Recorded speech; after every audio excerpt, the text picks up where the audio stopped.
victoriosos en Cristo Jesús.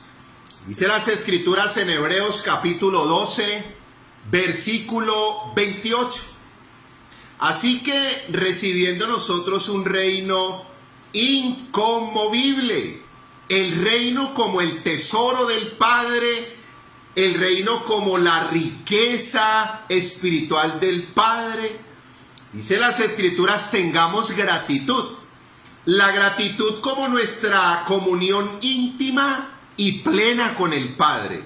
La gratitud como el motivo de servir nosotros al Padre eterno.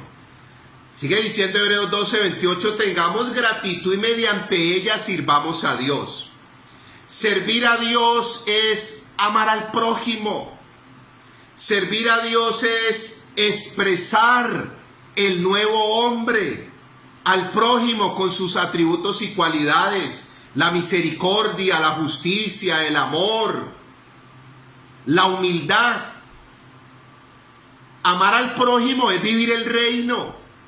Amar al prójimo es expresar al Padre, manifestar al Padre eterno en su máxima expresión. Así que recibiendo nosotros un reino inconmovible, tengamos gratitud y mediante ella sirvamos a Dios. Con temor y con reverencia. La gratitud por el reino eterno que portamos del Padre nos lleva a servirle por amor. Sin rótulos ministeriales, sin intereses egoístas, sin motivaciones equivocadas. El único propósito de servir al Padre es que Él sea conocido. Que te conozcan a ti, Padre, el único Dios verdadero. Y a Jesucristo a quien has enviado. Un ministro entendido o un rey despertado ya a la realidad espiritual del Padre eterno, del reino eterno inconmovible que portamos. Su único deseo es expresar al Padre y no solo con un conocimiento, un entendimiento, sino también en un caminar. Vamos a continuar con nuestra serie en el Padre eterno. La revelación del Padre eterno en el Cristo y en el Mesías. Estamos en el Evangelio de Cristo según Mateo. No tanto en la historia de las cosas, quedarnos allí, sino estamos extrayendo el espíritu, el carácter y la vida de la palabra. Por eso en Mateo capítulo 24, versículo 14, dijo el Cristo y el Mesías, dijo, y será predicado el evangelio del reino. Será predicado el evangelio del reino para testimonio de todas las naciones. Y después vendrá el fin. El evangelio del reino. El Cristo y el Mesías no dijo, y será predicado el evangelio mezclado con la ley. Tampoco dijo, será predicado el evangelio del alma. Tampoco dijo, será predicado el evangelio de las emociones. Tampoco dijo, será predicado el evangelio de las circunstancias. Tampoco dijo, será predicado el evangelio del pesar y de la lástima. Tampoco dijo, será predicado el evangelio del terror. Tampoco dijo, será predicado el evangelio del miedo. Tampoco dijo el Cristo, será predicado el evangelio de la esclavitud, ni el evangelio de la manipulación. Tampoco el Cristo dijo, será predicado el evangelio de la prosperidad. Mateo 24, 14, y será predicado el evangelio del reino. Nos hemos entretenido por muchos años con evangelios pervertidos, alterados, torcidos y tergiversados. Evangelios que lo único que ha hecho es deformar la imagen, la sustancia y la esencia del Padre eterno. Evangelios que lo que han hecho es esclavizarnos manipularnos, engañarnos y ponernos a vivir una falsa espiritualidad. El único evangelio, tomándolo como mensaje, que el Cristo predicó, que el apóstol Pablo predicó y destapó, que los apóstoles Pedro y Juan como fundamento de la iglesia en el primer siglo, fue el evangelio del reino.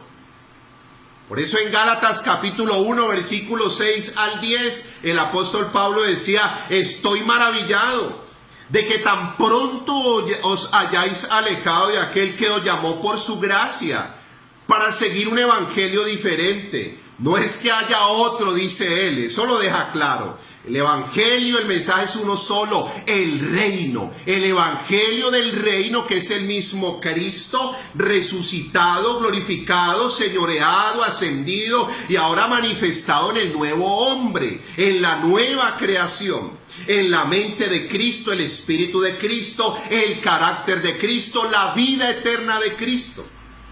Pero evangelios alterados, evangelios tergiversados y torcidos. No es que haya otros, sino que hay algunos que os perturban con el evangelio pervertido, hermano. Necesitamos fundamentarnos en el evangelio del reino. Siguiendo en ese orden, en Mateo capítulo 24, versículo 34 y 35. Vamos a trabajar en la verdad número 11 de la revelación del Padre eterno en el Cristo y en el Mesías. Mateo capítulo 24, versículo 34, dijo el Cristo: de cierto os digo que no pasará esta generación hasta que todo esto acontezca. Le está hablando de la destrucción del templo, la destrucción de Jerusalén. El juicio que venía para Jerusalén en el primer siglo, ya anunciado desde las 70 semanas de Daniel en el capítulo 9. Ya estaba anunciado la destrucción del templo y de Jerusalén porque estaban rechazando al Cristo, al Mesías, la obra perfecta y consumada del Cristo en el primer siglo en la cruz. Para seguir sus tradiciones religiosas, para seguir la mezcla, no de la doctrina que les dejó el Padre en el antiguo pacto, sino ya mezclada con rudimentos, tradiciones y mandamientos de hombres. Por eso el Cristo les dijo en Marcos capítulo 7, versículos 6 al 13, ustedes, como está escrito en Isaías 29, 13, hipócritas, doble moral y doble cara, les dice. Este pueblo de labios me honra, de labios te amo, mi Dios, mi Padre eterno, pero su corazón está lejos de mí, pues en vano me honran enseñando doctrinas y mandamientos de hombres. Entonces el Cristo en Mateo capítulo 24 y 25 le está profetizando la destrucción de Jerusalén y la caída de ese templo físico y material para el despertar del reino eterno y inconmovible del Padre. Para el cumplimiento de la palabra que estaba trazada ya desde el antiguo pacto. Y entonces en Mateo 24, 34 les dice, no pasará esta generación hasta que todo esto acontezca. O sea, esta generación, 40 años, eso fue en el año 30. Y en el año 70, por medio del emperador Tito, se vino al piso el templo y mandó a quemar y a destruir la ciudad para que se cumplieran todas esas profecías que hablaban del día del Señor grande y terrible. Para cumplir lo que decía por allá en Hebreos capítulo 12, versículo 29, nuestro Dios es fuego consumidor, porque desde Hebreos capítulo 12, versículo 24 y 25 les hablaba del Cristo, del nuevo pacto, del Hijo que es el que habla y de la remoción de las cosas movibles. O sea, el tabernáculo ya antiguo pacto, el templo que todavía quedaba en pie nuevo pacto, las cosas movibles, para que quedaran las inconmovibles, el reino eterno. El reino eterno. Entonces les dijo el Cristo, les voy a tumbar, porque ya no era la sana doctrina. Eso era una mezcla, hermano. Doctrinas de hombres, tradiciones de hombres, mandamientos de hombres. Y el Cristo les dijo, les voy a tumbar el circo. Les voy a tumbar ese circo. Y así pasó. En el año 70 el emperador Tito mandó a destruir la ciudad. y a destruir el templo. ¿Qué quedó del templo? Una pared llamada el Muro de los Lamentos, donde muchos cristianos anhelamos ir a llorar allá al Muro de los Lamentos. Por eso dice Mateo capítulo 24, versículo 35, el cielo y la tierra pasarán, pero mis palabras nunca pasarán. Y en el 36 les dijo que el día y la hora nadie la sabía, ni los ángeles que estaban en el cielo. O sea, ese día y esa hora en el año 70, que el Padre Eterno les iba a enviar un juicio para destruirles toda esa estructura religiosa. Sino mi Padre que está en los cielos, porque ellos estaban ansiosos, como hoy andamos muchos ansiosos. ¿Cuándo acaba el mundo? Ya se va a acabar el mundo. Ellos andaban en ansia y les dijo, nadie sabe la hora. Allá en Hechos capítulo 1 versículo 7, cuando está ascendiendo, les dice, a vosotros no os toca saber los tiempos y las sazones que el Padre puso en su sola potestad. La potestad del Padre. El Padre puso en su sola potestad. Por eso la verdad número 11, el Padre Eterno, o el Cristo revelando al Padre Eterno como el soberano, como el que tiene toda potestad de manejar los tiempos, las edades, las épocas, las eras, las dispensaciones, las consumaciones, los cumplimientos. Todo lo metió en Cristo. El Padre tiene la potestad de manejar todos los tiempos desde su propósito eterno. Todo alineadito.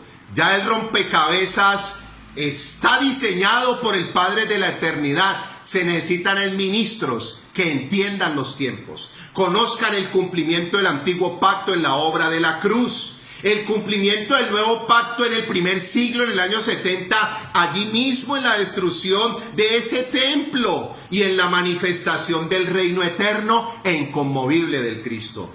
Hebreos capítulo 12, del versículo 24 hasta el versículo 29. Victoriosos y bendecidos en Cristo Jesús.